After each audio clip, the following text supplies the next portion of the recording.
Welcome, everyone, to Living with the Times. We are continuing to discuss the current events in Israel. And this week, we will also do so by connecting to the Torah portion.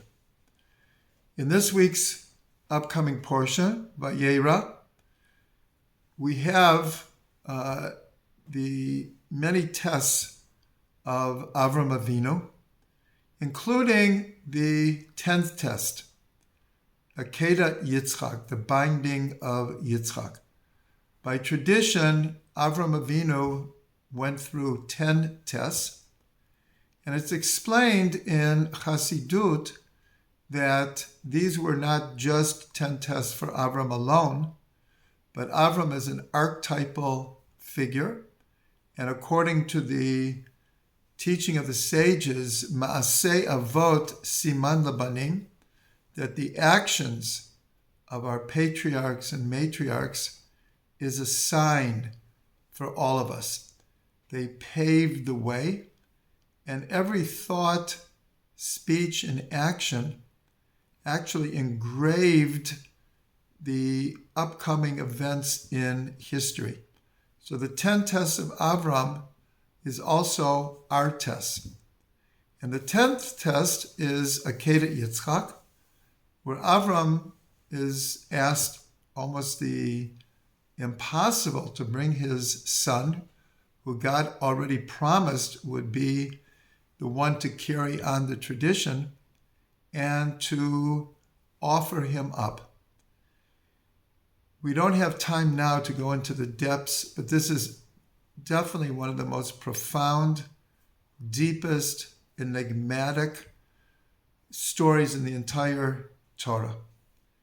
And we see, though, that the test was a test of faith, a test of determination, a test of sacrifice, and of will.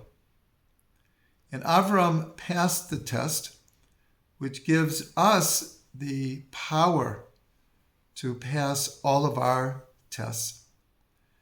And the nature of tests are individuals have tests, families are tested, communities are tested, sometimes all of Israel is tested. During the COVID, the whole world was challenged, was tested. But right now, here in Israel, we have a tremendous test. We are being attacked on all sides, physically. We're actually at this point, even though it's not full, but we're in a forefront war now, with Lebanon on the north, Syria to the northeast. Yemen is now firing missiles at us from the south. And of course, Gaza from the west. So we are experiencing something that we haven't really experienced since the War for Independence here. Some people are even calling this the Second War of Independence. And throughout all of history, the messages, the focus of the 10th test of Avram, the idea of faith and sacrifice, this has gone through all of Jewish history.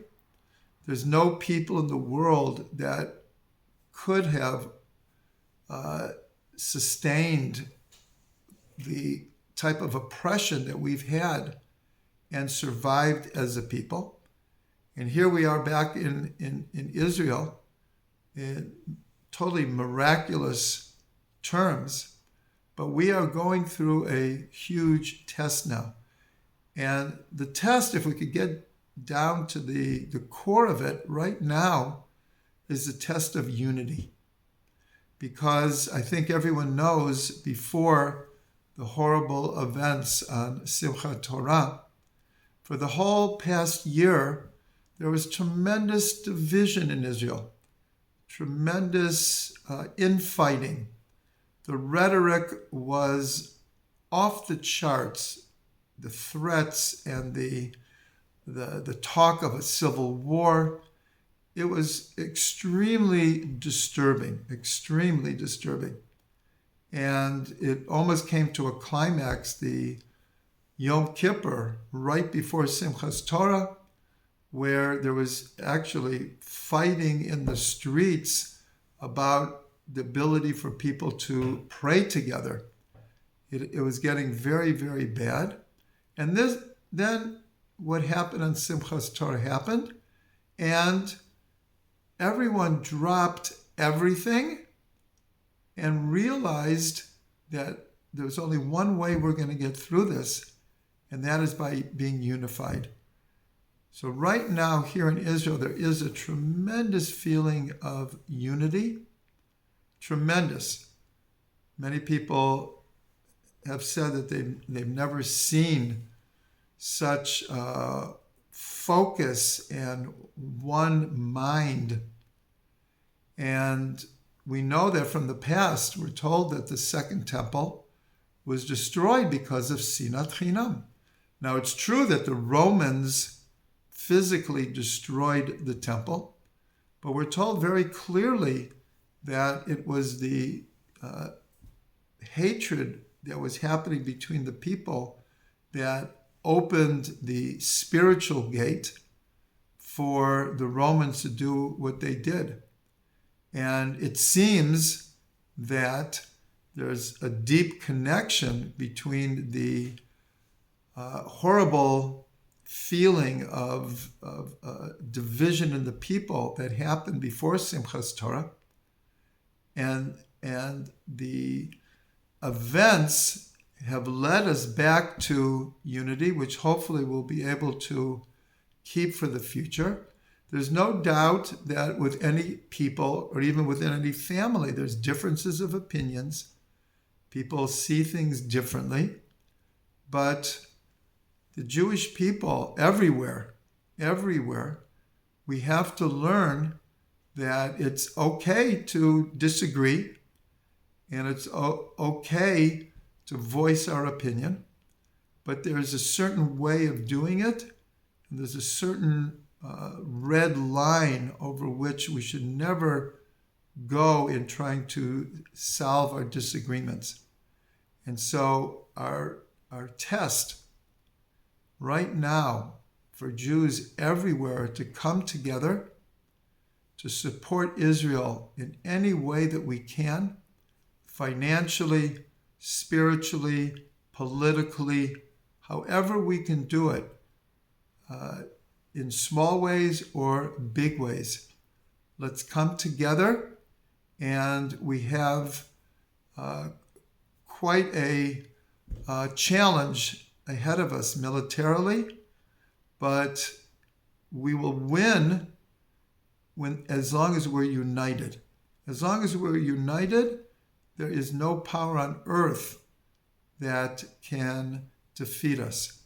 But we have to remember that if we're not united, then we open ourselves up to physical military defeat and, of course, spiritual defeat. So let's stay together, and we have a ways to go. We're far from over this war. In fact, it's really only beginning. And so let us be united, and certainly Am Yisrael Chai, and we will be victorious.